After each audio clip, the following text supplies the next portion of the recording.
Hello, I'm Nate with Earthco Landscaping, and today we're gonna take a look at some hydrangeas and magnolias.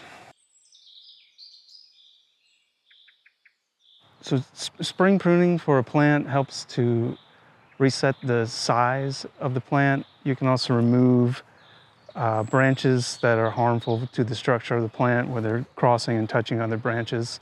And it's the rule of thumb for pruning a plant is after it flowers. So all these plants you see that come into flower in the spring, right afterwards is generally the best time to prune them, but that's just a rule of thumb. Here we have a bed of hydrangeas that's in the process of being installed. We have little lime hydrangeas in the back and vanilla strawberry hydrangeas in the front. You can see we've left the flower heads on the little lime hydrangeas over the winter, which not only provides winter interest, but protects the ends of the stems from rotting back during the winter from the wet winters we have in the south of North Carolina. So at this time of year, you can come and now safely remove these heads after they've provided beauty in the garden all winter long.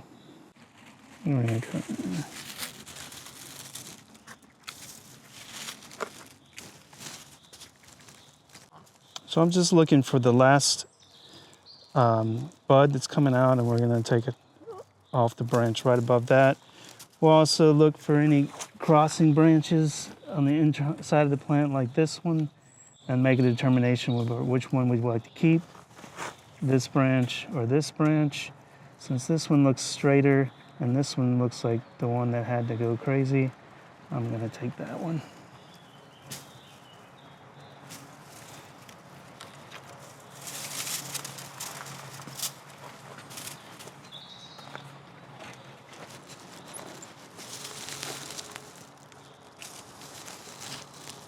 Many people like the way these look after they die. You know, and when you have frost out in the morning, I think they provide interest through the winter. But it also just, if you were to take these off in the fall, over the winter, this would rot back further, and you'd end up losing more of the plant each year. So it's better to wait until spring.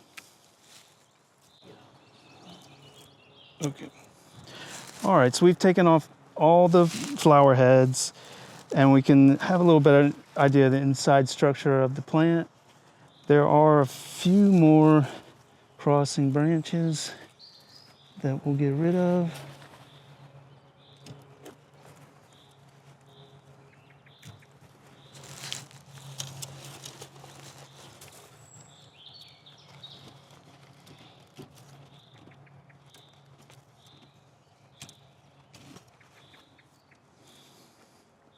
And then I always like to step back and look at the plant from the distance to get a better idea of what may make it look better.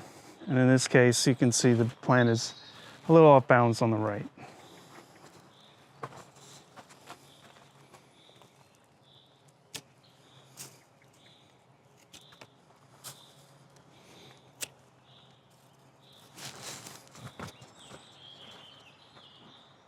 And I think we're done. All right, we're going to move on to the next hydrangea here, and then we're going to move on to take a look at some magnolias on the same property.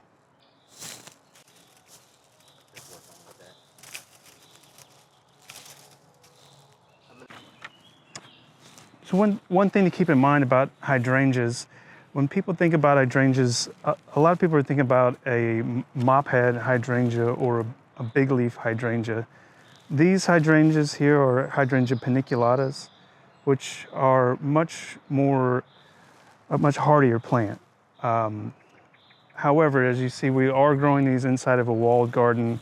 They are still susceptible to deer damage, although some of the bigger varieties can just outgrow the damage that you would have from a deer. So you do see these in city parks, some of the bigger varieties of paniculatas, but I wouldn't be as afraid of using these if you do have some protection from deer as I would using the mophead hydrangeas. So these little lime hydrangeas are just starting to bud out. It's early March in Chapel Hill, North Carolina, zone 8A. When we see these back in June, July, see large green and white inflorescences, groups of flowers on the tips of these branches that are, as you see here, were left over from last year. Let's go check out some magnolias. We're standing beside a star magnolia. It's early spring, and we're gonna try and prune this plant today. It's just finished flowering, as you can see. It's got the remnants of the flower left. There's a few issues with this plant that needs to be addressed. Some crossing branches at the bottom that will hurt this plant in the long run. And then also some branches where a deer has come and eaten the bark. And these branches ultimately may heal, but at this point it's probably better to just prune them out and let the plant grow back healthy branches. So we'll get started on that and we'll take a look at the end. All right.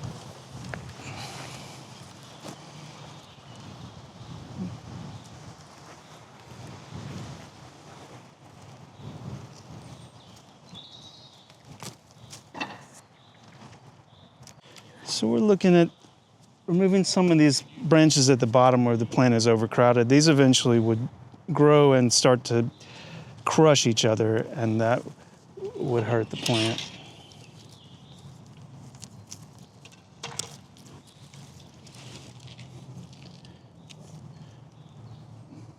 This is a multi-trunk specimen, whereas you sometimes will see specimens that have been grown to have one standard trunk in the middle. So we'll try to keep these main branches, but limit these new branches coming off the bottom. And then we said we were just going to remove these damaged branches.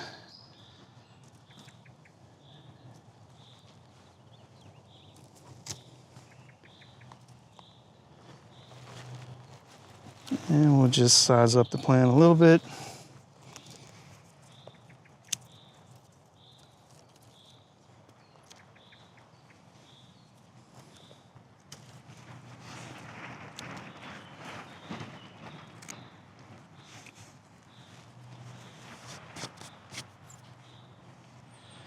And as always, step back and take a look at our work.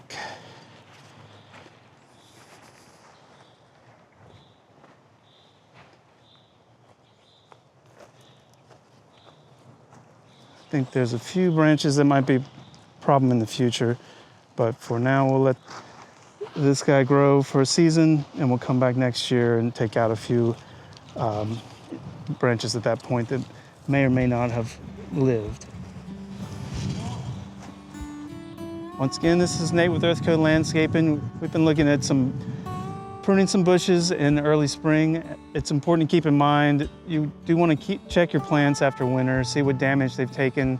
Take the opportunity before they've put a lot of energy into growing in the spring, which branches you might want to remove now so that they look good and come the summer when you'll be enjoying them. Don't forget to hit that like and subscribe button, and we'll see you next time.